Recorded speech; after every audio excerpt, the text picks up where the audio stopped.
I have been saying for days, if not weeks now, that which should have been a peaceful protest, it has basically been co-opted by professional outside agitators.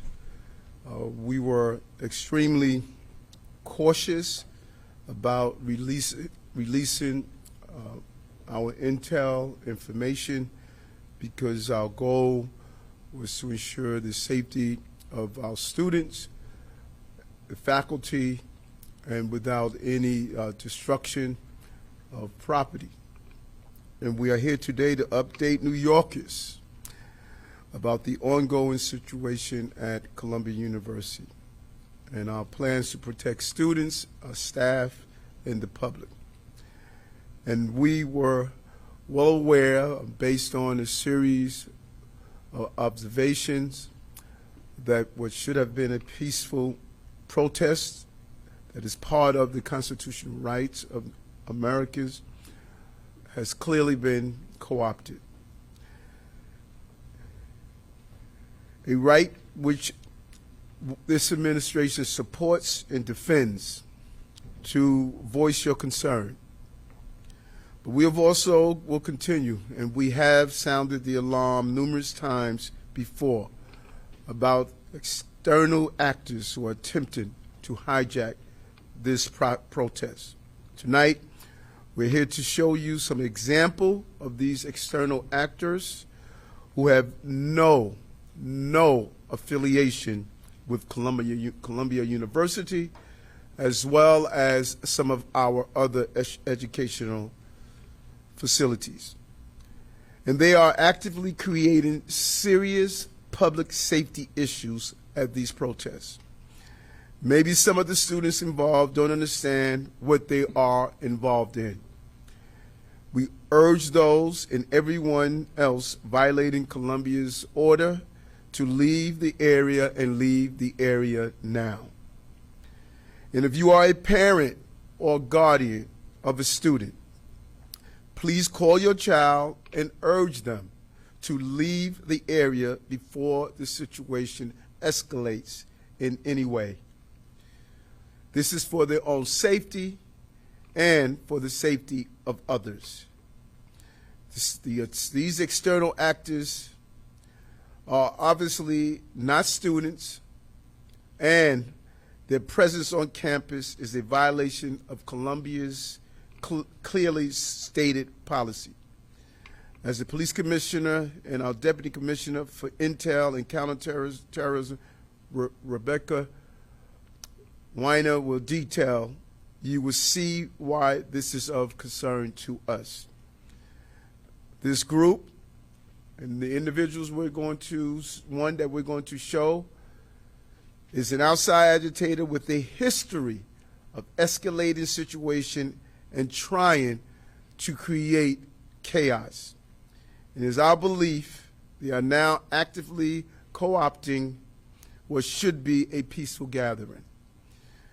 This is to serve their own agenda.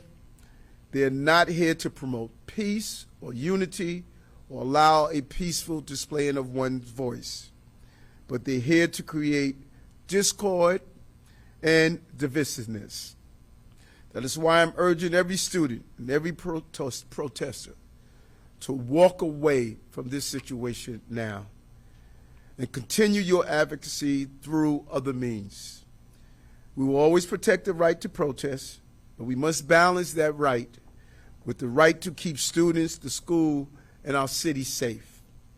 We cannot and will not allow what should be a peaceful gathering to turn into a violent spectacle that serves no purpose. We cannot wait till this situation becomes even more serious. This must end now. I want to now turn it over to Commissioner Caban. Thank you very much, Mayor Adams. And good evening, everyone. Over the past 2 weeks or so, this has been a dynamic, evolving situation and we have been in contact with university officials from the beginning. Again, we are talking about private property, so decisions on what to do on that property are up to the university. With that being said, what we saw last night and into today is not acceptable. Furthermore, and this is very important, as the mayor has said, we are seeing professional external actors getting involved in these protests, including in the occupation of a university building. These people are not Columbia students. They are not affiliated with the university, and they are working to escalate the situation. We are seeing the tactics changing in a way that's endangering public safety. These once peaceful protests are being exploited by professional outside agitators, and the safety of all students, faculty, and staff are now a concern. The right to protest and speak your mind is critical to our democracy, and the NYPD's job is to protect that right. But we will never tolerate violence, property damage, or disruption of emergency services. And as we've said, once the university asks for our help, the NYPD will be there ready to assist them. Finally, to the parents, and I say this as a father of a college student myself, be aware where your children are. Be aware of what they're involved in. And if you don't know, reach out to them. The university and the NYPD are taking the situation seriously. You should be taking the situation seriously too. Thank you. Good evening, everybody.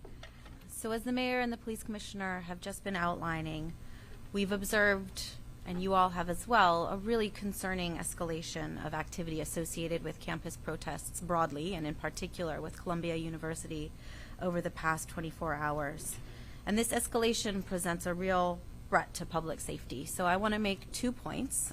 One is to reiterate what the mayor and the police commissioner have mentioned, that these protests have been and are being influenced by external actors who are unaffiliated with universities, some of whom have been known to our department and others for many years for their dangerous, disruptive, and at times criminal activity associated with protests for years. So this is not about what's happening overseas. It's not about the last 7 months.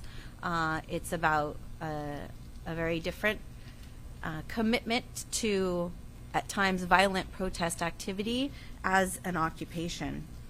A number of university partners have reported to us in New York and also across the country that significant portions of their protester populations are unaffiliated with their schools. They haven't got a right to be on campus, and this violates university policies. And most importantly, it presents dangers to students and to the whole university communities where it's happening.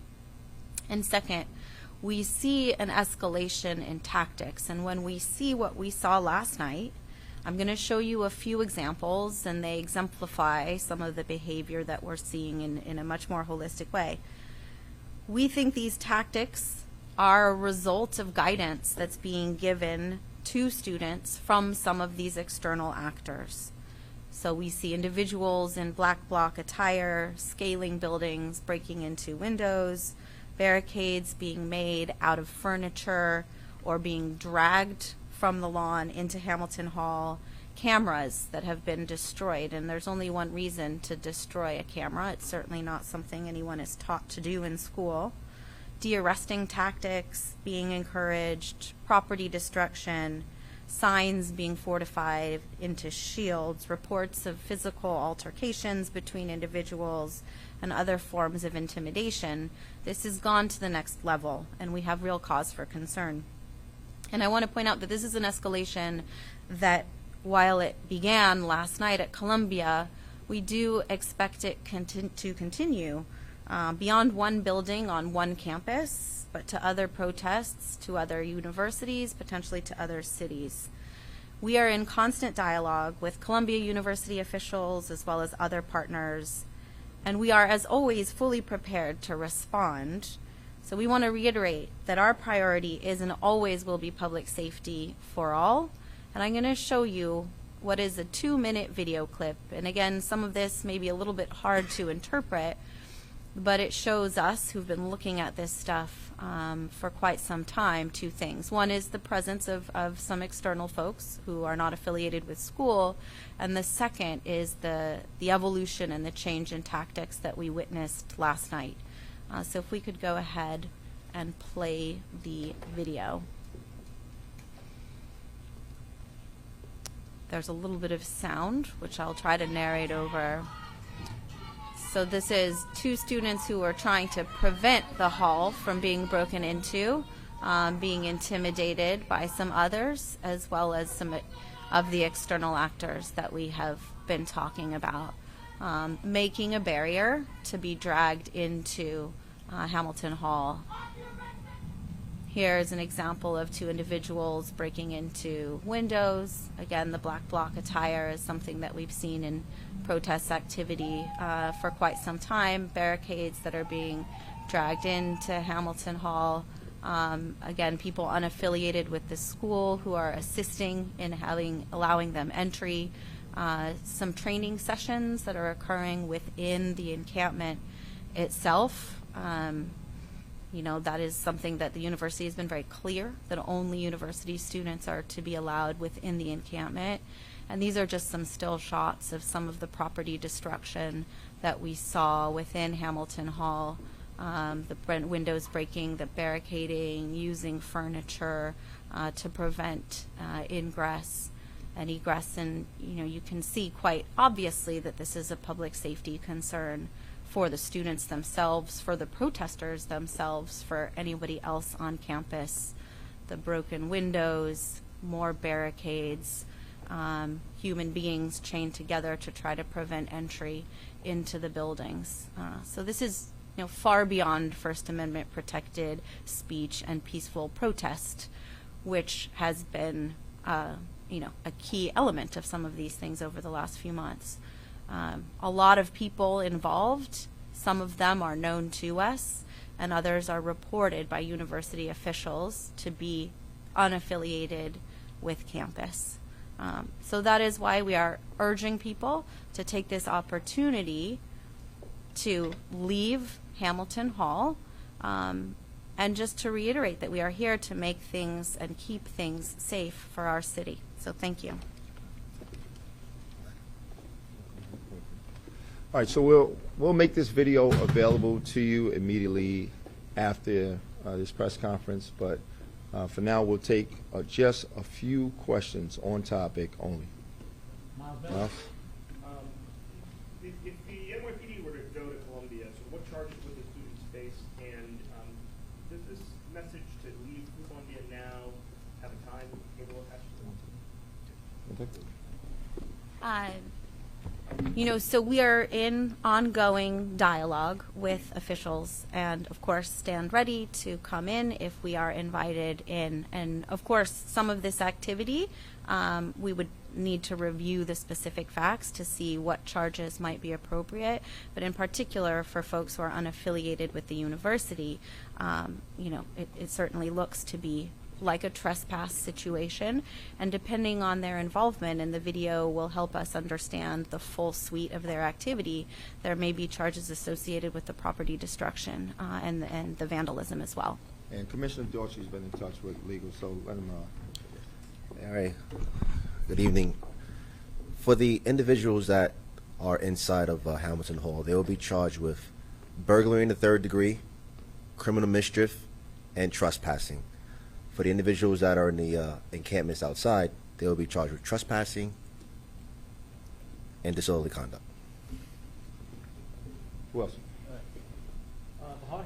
Yeah, could you tell us a little bit more about these people that you're describing, what they've been involved in the past, and also what strategies are you and the school using to identify, connect these people who are often put in their faces with people you say you've known for years, cameras or other technology, so more comprehensive pictures. This is something we've heard like during the work do, like how we know who these people are and what their histories are.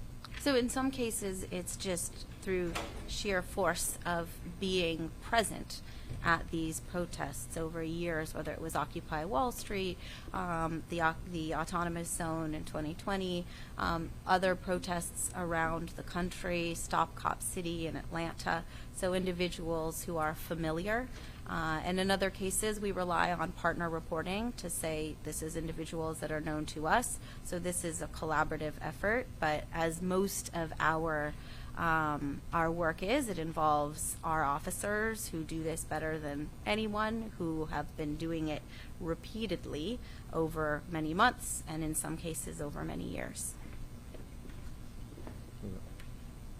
Mark Morales? Hi. I had two questions. One was, could you walk us through some of these conversations that are going on with university officials? How often are you talking to them, and when you talk to them about this, what are they actually saying to you? I imagine that this has been communicated. The other question I had is, as far as the people, these professional agitators that you're saying, how many of them, if you had to put a number on it, are in Hamilton right now? How many of them are in that encampment? How many of them are in it as a whole? All right, so Mark, I have Police Commissioner address the first part of your question, then I'll have Commissioner Weiner address the second. Thank you, Mark. Just want to reiterate that we're in constant dialogue with the officials of Columbia University. So right now there is no timetable. We have no letters from them. We are here ready to assist them whenever they need our help. So when you've shown them this, have they said anything to them? Right now, so just constant dialogue. Right now, they're in contact, or they're in constant dialogue with the students themselves, trying to alleviate the situation. We are here ready to assist them whenever they're ready to ask for our help. Hold on, Carlos. Let Commissioner Weiner address the second part of how many, the ratios that Columbia is saying they see. You know, our visibility into what's going on is limited, right, by the fact that we're not physically present within the campus, and so it's hard to answer your question with any degree of specificity. So we know the ones we know, but we can't have a full accounting for what's going on, and, you know, the fact of cameras being disabled further complicates our ability to assess the public safety risks in real time. And at least how many of the ones you know of? How many? Mark, Commissioner's been pretty thorough with that one, all right? All right, final question, Kelly, New York 1.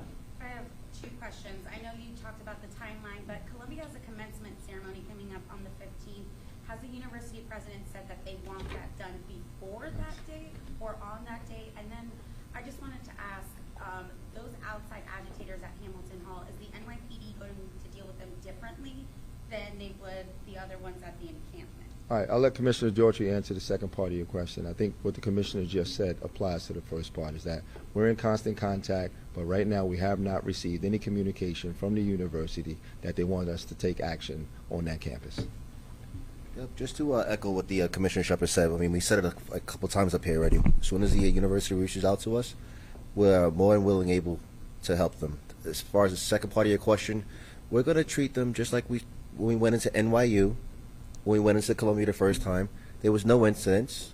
Our officers went in there and performed admirably as they were under attack by bottles, chairs, tables. So we expect that. However, Police Commissioner Caban's police department is ready to take action when needed. Thank you. Yeah. All right, so if there's a need to update, we will, but thanks for everybody for right now. All right, thank you.